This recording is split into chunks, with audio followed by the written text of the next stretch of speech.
Access and Egress LGV vehicle cabs. More than 2,000 serious injuries to people falling from vehicles are reported to the HSE each year. Many of these injuries are broken arms or legs, resulting in weeks off work and possible loss of earnings. This video contains important information detailing the correct process for access and egress LGV vehicle cabs. Only LGV qualified personnel should carry out this task. Access. What do you need to do? 1. Inspect the cab steps for damage or contaminants. If issues are found, follow site defect procedure. 2. Open the door to the cab, being careful to ensure that it will not impact with anyone or anything. Note, in high winds, take additional care by using both hands. 3. Place any bags or personal belongings on the passenger seat or in the passenger side footwell.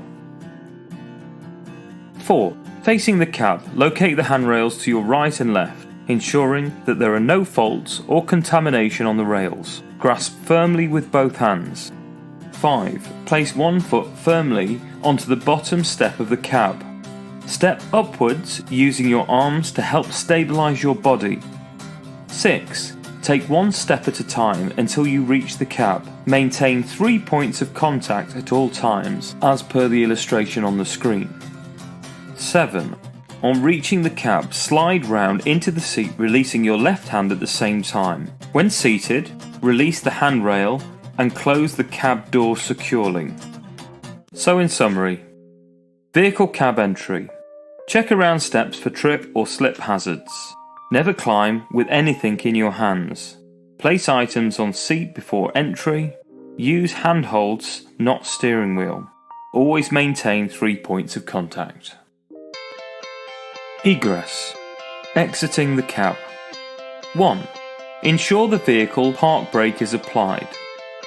2. Unfasten your seatbelt. 3. Gather your belongings and place on passenger seat or in the passenger side footwell. 4. Open the cab door. Ensure there are no obstructions, people or hazards on the floor. 5. Locate the handrail to your right. 6. Swivel your body in the seat and locate the handrail on the left and stand. 7. Locate the top step with your foot. You now have 3 points of contact. 8. Lower yourself from the cab, taking one step at a time, maintaining 3 points of contact. 9. When both feet are firmly on the ground, release the handrails and close the cab door. 10. Collect your belongings from the passenger side footwell. So, in summary, getting out of the cab. Try to avoid obvious hazards as you park, such as uneven ground and puddles outside the driver's door.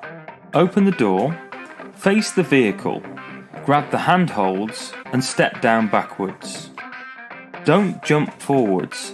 This is bad for the knees in the long term and you're much more likely to fall. So remember, don't jump down. Always use the steps and handholds if provided. Take a few seconds to climb down from the cab, load area or catwalk facing the vehicle and using the handhold. Report missing or damaged equipment, and before stepping off the vehicle, check for uneven surfaces such as potholes or curbs which may cause you to slip. It is also important to carry out pre-use checks on your vehicle. For example, check any steps or handholds are in good condition. Report broken boards and any other objects that could cause a fall. Keep the load area tidy, pick up loose ropes, packaging, etc. Check that the straps are safely secured on curtain siders so people don't trip on them. Clean up spills and dirt such as diesel or mud on the catwalk or load area to stop people slipping on them.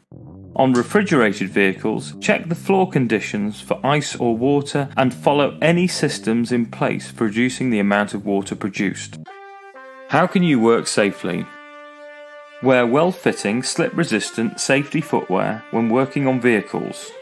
Keep the soles of your footwear clean to reduce the risk of slipping, and follow safety systems of work for loading and unloading vehicles. Make sure you have been trained in and follow the company's safe ways of working if you have to use equipment such as tail lifts or lorry loader cranes. Use safe ways of getting on or off the vehicle when carrying out maintenance above ground level. for example using gantries or tower scaffolds. Look at what other companies do. If you see a good idea, suggest it to your safety advisor or supervisor. What your employer should do. Plan loading and unloading to avoid the need to work at height on the vehicle. Ask for good, well-designed access when purchasing vehicles. Retrofit equipment if necessary. Provide protective equipment such as slip-resistant safety footwear. Keep equipment in good order. Respond to ideas for preventing falls from vehicles. Make sure supervisors check how people are getting on and off vehicles. If you work on vehicles, don't jump off the vehicles. Always use steps and handholds. Keep surfaces you walk on clean and uncluttered. Follow safe systems of work. Report defects such as broken handholds and slippery surfaces. In summary, frequency. How often should I follow these procedures? Anytime you operate the vehicle. Who is responsible? Well, it's the person carrying out the task that is responsible. Who can help me? A trained colleague, a supervisor. Documentation. Use daily pre-use check sheets and defect reporting booklets. Equipment. The vehicle, vehicle keys, appropriate PPE, high-vis vest, safety boots. And finally, health and safety. Do not use the steering wheel or door to pull yourself up. Do not attempt to exit the cab whilst carrying items such as bags or holdalls. Always exit the cab backwards. Never jump out of the cab. Check your surroundings for any hazards prior to accessing and egressing the vehicle cab.